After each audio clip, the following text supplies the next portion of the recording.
झारखंड की मिट्टी में संघर्ष की महक और हवा में परंपराओं का संगीत बसा है। पहाड़ों के साए तले बसे गांव में हर सुबह मेहनत का सूरज उगता है और घने जंगलों की चुप्पी में जीवन का शोर सुनाई देता है। नदियों की लहरों में उम्मीद का बहाव है और इस धरती पर संसाधनों के साथ साथ अदम्य जिजीविषा और सांस्कृतिक धरोहरें बसी है।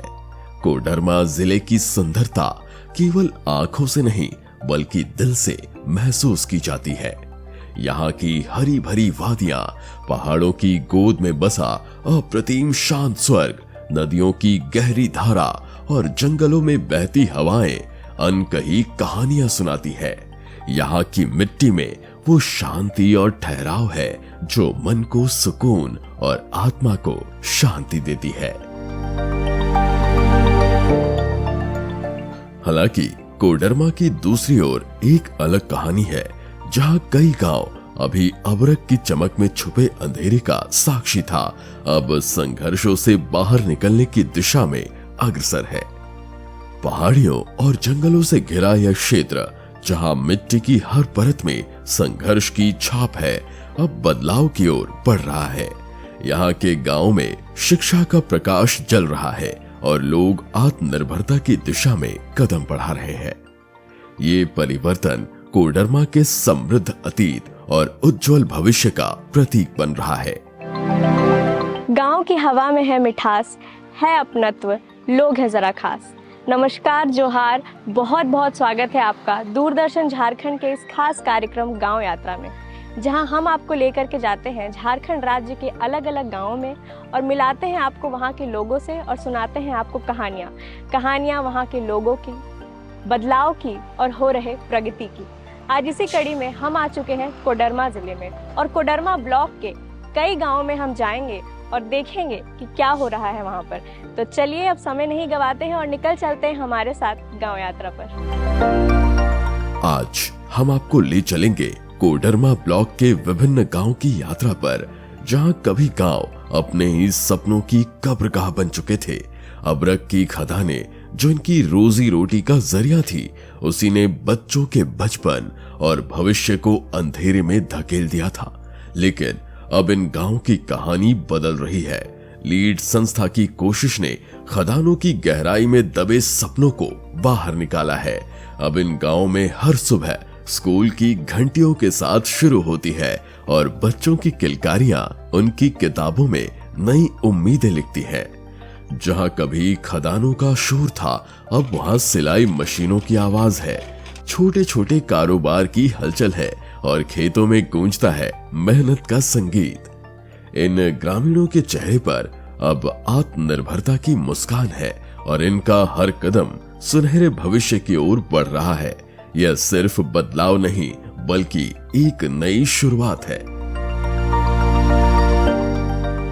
जहां कभी बच्चे अपने बचपन को अबरक की खदानों में गंवा देते थे, आज वही बच्चे स्मार्ट क्लासरूम में पढ़ाई कर रहे हैं। खरकोटा गांव के स्कूल में बदलाव की एक नई सुबह ने दस्तक दी है, जहां हरे भरे पेड़ों की छांव तले इस स्कूल का पुस्तकालय और कंप्यूटर लैब नन्हे सपनों को पंख दे रहा है। मेरे विद्यालय में प्रधानमंत्री करिश्मा कुमारी है और हम लोग को बाल संसद में मोबाइल कैसे यूज होता है ये सब के बारे में बताया जाता है और आगे क्या क्या होता है ये सब के बारे में कि तुम क्या जानती हो कि नहीं, ये सब के बारे में बताया जाता है और हम लोग इससे हम बहुत अच्छा शिक्षक लेते हैं। हम लोग अपने स्कूल का साफ सफाई पर बहुत ध्यान रखते हैं। स्कूल में पढ़ाई बहुत अच्छी तरह से होती है। यहाँ का बाल संसद बच्चों को शिक्षा का महत्व सिखाने के साथ साथ स्वावलंबन एवं आत्मनिर्भरता की दिशा में प्रेरित करता है। गांव की मिट्टी से उठने वाली ये सौंधी खुशबू अब शिक्षा की रोशनी से मिलकर एक नई कहानी लिख रही है। हमारे सभी विद्यालय के जितने शिक्षक हैं, सभी शिक्षकों का शुरुआती से लेकर के अभी तक मूल फोकस होता है, सरकार की जो उद्देश्य होती है कि बच्चों में गुणवत्तापूर्ण शिक्षा कैसे दी जाए, और आज भी हम लोग का प्रयास है। पहले तो हमारा विद्यालय मध्य विद्यालय में था, लेकिन पिछले साल से हमारा विद्यालय उत्क्रमण में हाई स्कूल में हो गया है।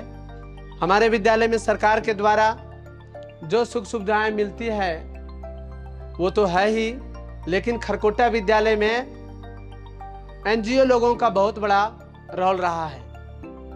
आज नहीं, हमारे जब भी हमारा संज्ञान में आया, एनजीओ का यहाँ बहुत भरपूर सहयोग रहा है विद्यालय के विकास में। लाइब्रेरी को सेटअप करने में भरपूर सहयोग किया है, रंग रोगन किया है, और भविष्य में आशा और अपेक्षा रखे हुए हैं कि हमारे लाइब्रेरी में और किस प्रकार से सुख सुविधा मिलने का पूरी उम्मीद है। ये स्कूल केवल पढ़ाई का स्थान नहीं बल्कि उम्मीद का कारवां बन चुका है। इसका हर प्रयास बच्चों को समझाने में लगा है कि उनके हाथों में खदान की मिट्टी नहीं बल्कि कलम होनी चाहिए, और यही बच्चे गांव के दूसरे बच्चों तक ये संदेश पहुंचा रहे हैं कि स्कूल जाओ, सीखो और सपनों को सच करो। किसी भी सशक्त देश की सबसे मूलभूत जरूरत होती है शिक्षा। फिलहाल हम मौजूद हैं उत्क्रमित उच्च विद्यालय खरकोटा में, जो कि कोडरमा जिले के कोडरमा प्रखंड में पड़ता है। बाकी अन्य विद्यालयों की तरह यहाँ पर भी कई समस्याएं थी, जैसे कि बच्चियों के जल्दी स्कूल से ड्रॉप आउट कर जाना, साथ में मूलभूत जो जरूरतें होती हैं उसकी भी यहाँ पर कमी थी। पर बीते कुछ वर्षों में स्कूल में काफी काम हुआ है।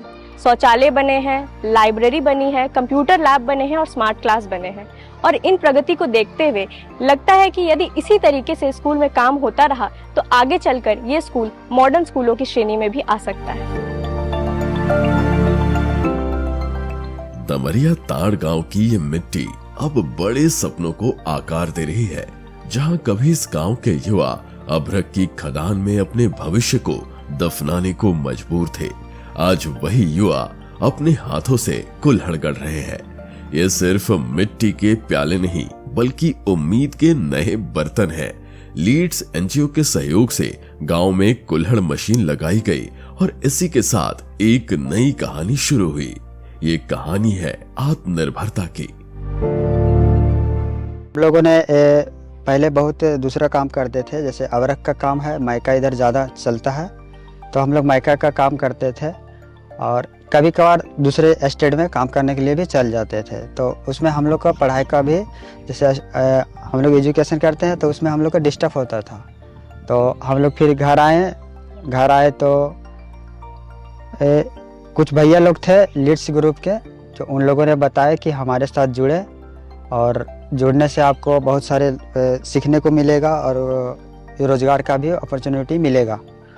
तो वो भैया लोग लीड्स के थे और फिर हम लोग 2 जने यहाँ से जुड़े। लीड संस्था से हम लोग को बिजनेस का अपॉर्चुनिटी मिला, जो कुल्हड़ का, जो हम लोग कुल्हड़ चाय वाला जो रहता है, कुल्हड़ बनाने का कप का मशीन मिला है, जिससे हम लोग का रोज़गार करने का एक ठो मिला है अवसर।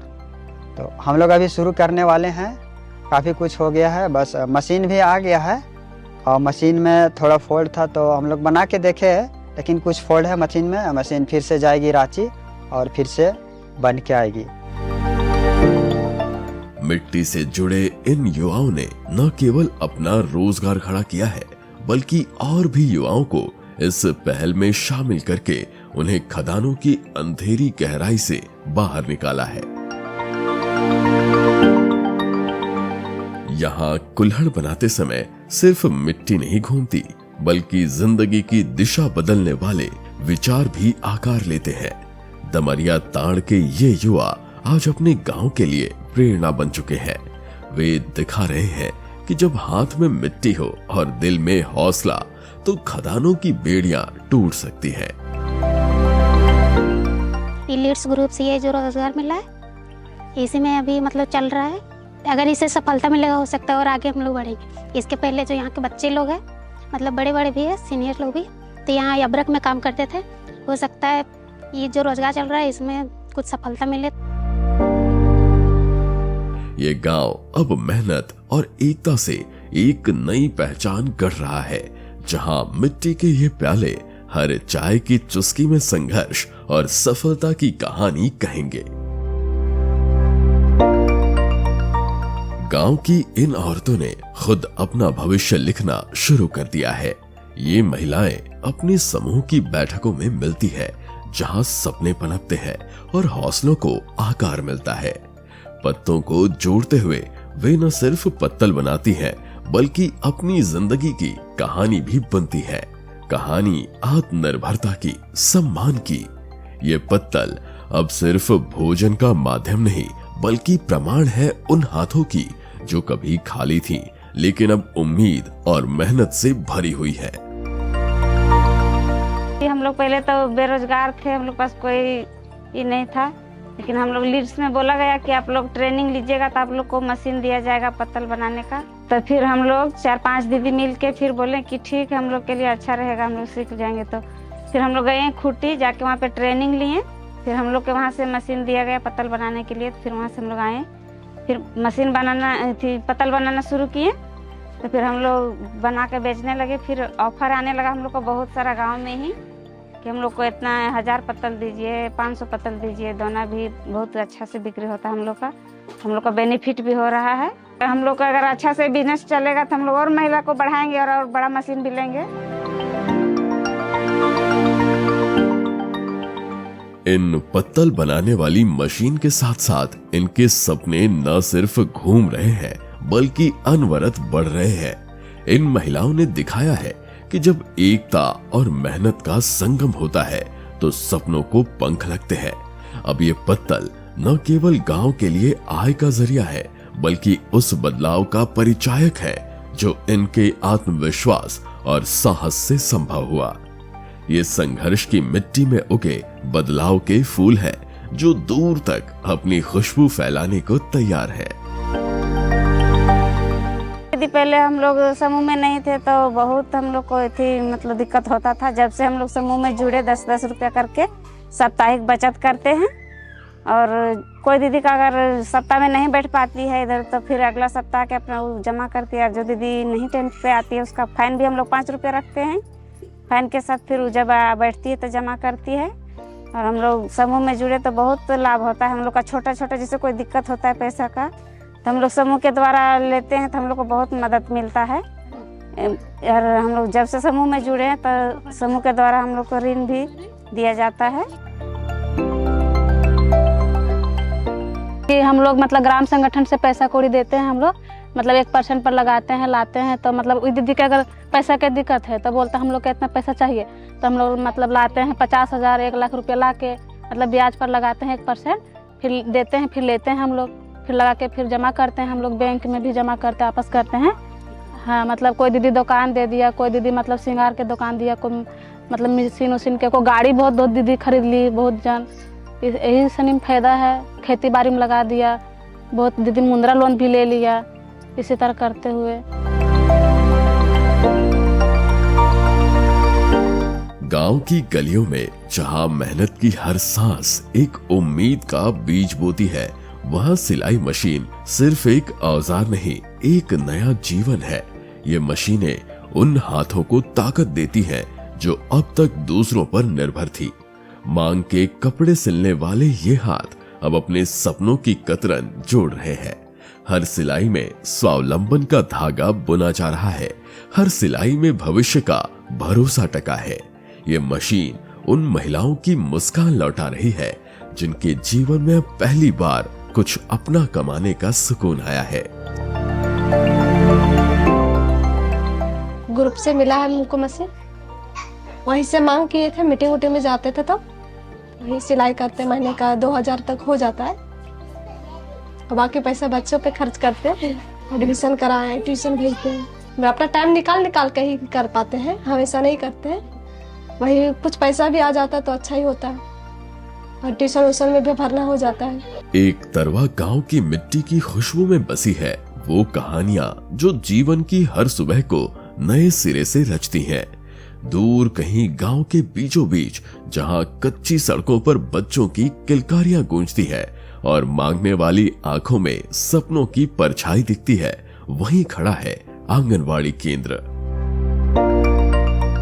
एक छोटा सा कमरा पर उम्मीदों का बड़ा आसमान।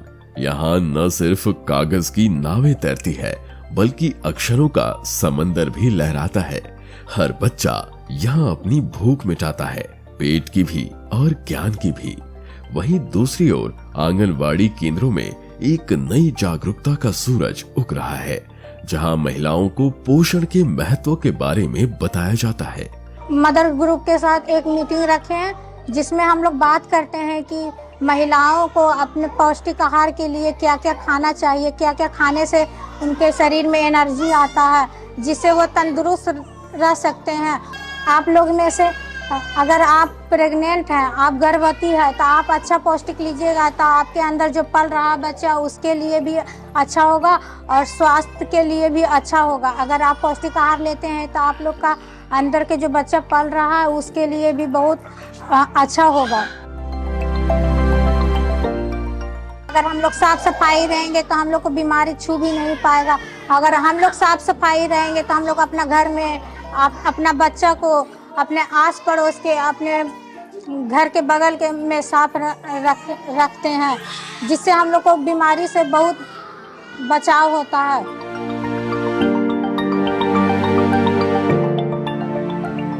सभी जिसे जानते हैं कि आंगनबाड़ी में सभी चीज़ का उपलब्ध है, जैसे कि गर्भवती महिला और धात्री महिला को समय पर टीकाकरण होता है और गर्भवती महिला को समय पर सदर हॉस्पिटल पहुंचाया जाता है, एम्बुलेंस आता है, पोषण आहार भी मिलता है, जैसे कि विटामिन, दाल हो गया, अंडा हो गया, फल हो गया, ये सब विटामिन सब महिला को दिया जाता है, बताया जाता है, जानकारी दी जाती है और कैसे रहना है, साफ सफाई भी बताई जाती है, जानकारी दे दिया जाता है गर्भवती महिला को, ताकि आज समय पर अपना भोजन करे, दवाई ले, सुइया समय पर टीकाकरण करवाए।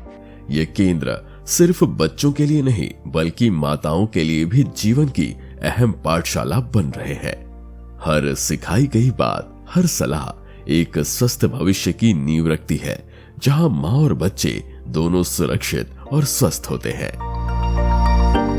फिलहाल हम एकतरवा गांव के आंगनबाड़ी में मौजूद हैं। आंगनबाड़ी में जानकारी दी जाती है गर्भवती महिलाओं को पोषण के बारे में, टीकाकरण के बारे में, उन्हें अपना ध्यान कैसे रखना है गर्भ के दौरान भी और गर्भ के बाद भी, इस सब की जानकारी दी जाती है। साथ ही साथ में स्वच्छता को लेकर के कैसे ध्यान रखना है, इस सब पर भी जानकारी दी जाती है। गांव की पतली पगडंडियों के बीच जहां हर घर में संघर्ष की कहानी है, एक बदलाव की बयार बह रही है।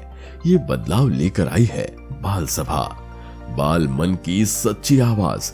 हर हफ्ते ये बच्चे पेड़ की छांव में इकट्ठा होते हैं, आंखों में सपने और दिल में हौसला लेकर। इनकी बातों में किताबों का जिक्र होता है, इनके ख्वाबों में स्कूल की घंटी होती है। ये एक दूसरे को समझाते हैं कि खदानों की अंधेरी दुनिया के बजाय कक्षाओं की रोशनी में जाना कितना जरूरी है। इन बैठकों में ना कोई छोटा होता है ना बड़ा, बस बच्चों के अधिकार की बातें होती है। ये सिर्फ एक सभा नहीं, एक क्रांति है जो हर बच्चे को अपना हक दिलाने के लिए खड़ी है। जब भी किसी बच्चे की कोई बात अधूरी रह जाती है तो बाल सभा उसे मुखिया जी तक ले जाती है। उनके चेहरे पर कोई झिझक नहीं, बस होती है तो दृढ़ आत्मविश्वास की झलक। वे बड़े बूढ़ों के सामने खड़े होकर अपनी बात रखते हैं, अपने सपनों को आवाज देते हैं। गांव के कोने कोने में ये चर्चा है कि बाल सभा ने बच्चों के जीवन को एक नई दिशा दी है। ये वो मंच है जहां से खदानों की काली परछाई हटकर ज्ञान की उजली किरणें हर बच्चे तक पहुंच रही हैं। बाल सभा गांव के भविष्य की नींव नहीं बल्कि इनका आत्मविश्वास बन चुकी है। जितने भी हम लोग संसद के बच्चे हैं, हम लोग बैठा करते हैं कि हम लोग पर्यावरण को कैसे बचा सके। और मैका मानी में बहुत सारे बच्चे आते हैं, उन लोग सोचते हैं कि उन लोग से ज़्यादा मीटिंग में जोड़ सके और बच्चों को पढ़ाई के लिए प्रेरित कर सके और मैका मानी के जाने के उन्हें को रोक सके। और हम लोग मुखिया के साथ भी अपनी समस्याओं को चर्चा करते हैं। स्कूल के बारे में, जो स्कूल हम लोग की त्रुटियाँ हैं उसके बारे में भी हम लोग स्कूल मुखिया के साथ बैठा करते हैं और चर्चा करते हैं। और हम लोग रोज महीना में लगभग 4 बार बच्चों के साथ बैठते हैं और अपनी अपनी समस्याओं को बताते हैं और हल करने का आपस में ही कोशिश करते हैं। मैं लीड संस्था में जुड़ी हूँ। मुझे यहाँ जुड़ने से क्या क्या फ़ायदे हुए हैं। सबसे पहले हम साफ़ सफाई के बारे में बात करते हैं, जिनसे पूरे गांव साफ़ होता है। और अपने घर में भी हम बहुत सारे बात बता चुके हैं। और हम मीटिंग में कोडरमा यानी ट्रेनिंग में जा चुके हैं। कोडरमा हजारीबाग गिरिडीह हो गया, हम गए हुए हैं वहाँ पे। हमको ये फ़ायदा मिल रहा है कि हम पहले ज़्यादा कुछ नहीं जानते थे, अब जानने लगे हैं। दीपक सर ये सब हमको बहुत सारे बात बताए, हमको नहीं, मेरे जितने भी हम लोग बैठते सबको ही बताते हैं। और फिर मेरा यह भी शौक था कि हम कहीं और भी घूमें, जैसे हम संस्था की दौर से हम घूमने लगे हैं बहुत सारी जगह। गांव के उस कोने में जहां उम्मीद अक्सर थकान से हार मान लेती थी, अब एक नई शुरुआत की दस्तक सुनाई देती है। ये है ब्रिज कोर्स सेंटर, उन बच्चों का सहारा जो किसी वजह से पीछे छूट गए थे। यहाँ किताबें सिर्फ अक्षर नहीं बल्कि आत्मविश्वास का पाठ पढ़ाती हैं। बच्चे जिनके नंबर कभी दूसरों के मुकाबले कम रहे, अब कंधे से कंधा मिलाकर आगे बढ़ने की तैयारी में है। मिट्टी के फर्श पर रखी ब्लैक बोर्ड के सामने हर दिन नए सपने आकार लेते हैं। ये सेंटर न केवल पढ़ाई का बल्कि आत्मसम्मान का पुल बना रहा है स्कूल की दुनिया और हर बच्चे के सपनों के बीच। यहाँ वैसे बच्चों का पढ़ाया जाता है जो किसी कारण ड्रॉप आउट हो गए हो, या फिर पढ़ने में कमज़ोर हो, या फिर जिनके माता पिता जो ट्यूशन वगैरह पढ़ाने में सक्षम नहीं है, वैसे बच्चों का यहाँ पढ़ाया जाता है। तो यहाँ पे पिछले बार देखा गया तो जो बच्चे आ रहे हैं यहाँ पढ़ने के लिए बहुत ही कमज़ोर वर्ग के थे, लेकिन जब से इस संस्था ने हम यहाँ आई और वैसे बच्चों को मतलब चुने जो पूरी तरह से पढ़ने में कमज़ोर थे, तो वैसे बच्चों का जो है खेल के माध्यम से, एक्टिविटीज़ के माध्यम से, कहानी के माध्यम से ये सब पढ़ाया गया उन लोग को। तो बच्चे जो है बहुत चाव से कहानी सुनते हैं और खेलते हैं, तो उनको रोज़ यानी पढ़ने का ललक होता है। यानी अगर क्लास 3:15 से 6 चलता है, चूँकि 3 बजे तक विद्यालय होती है, विद्यालय से आने के बाद लोग यहाँ बच्चे आते हैं। कोडरमा के गांव की यात्रा न केवल बदलाव की कहानी है बल्कि संघर्ष, आत्मनिर्भरता और उम्मीद की एक अनमोल मिसाल है। यहाँ के लोग जो कभी अपनी जिंदगी की बुनियाद खदानों और अंधेरे में ढूंढते थे, अब अपने हाथों में कलम, सिलाई मशीन और मिट्टी के बर्तन जैसे साधनों के साथ एक नया भविष्य गढ़ रहे हैं। ये परिवर्तन सिर्फ बाहरी नहीं बल्कि एक आंतरिक जागरूकता और आत्मविश्वास का प्रतीक है जो हर बच्चे, महिला और युवा को अपने सपनों को पूरा करने की दिशा में प्रेरित करता है। कोडरमा के ये गांव अब न सिर्फ अपनी पुरानी पहचान को पीछे छोड़ चुके हैं बल्कि एक नई और उज्जवल भविष्य की ओर अग्रसर है। एक समय में कोडरमा को सनमाइका नगरी कहा जाता था। इसी सनमाइका के साथ कई सारी समस्याएं भी आईं, जैसे बच्चों को इस काम से जोड़ दिया गया और बहुत सारी हेल्थ हजार्ड्स भी आईं। गांव में लीड्स के आने के बाद सनमाइका से जुड़ी समस्याओं में बहुत जागरूकता देखने के लिए मिली। इसके अलावा गांव में बहुत सारे सकारात्मक बदलाव आए हैं, जैसे युवाओं ने रोजगार का एक जरिया ढूंढा है कुल्हड़ बना करके, महिलाओं ने पत्तल बना करके खुद को आर्थिक तौर पर सबल किया है, और बच्चे कैसे पीछे रह सकते हैं, उन्होंने भी अपनी बाल सभा खोल ली है।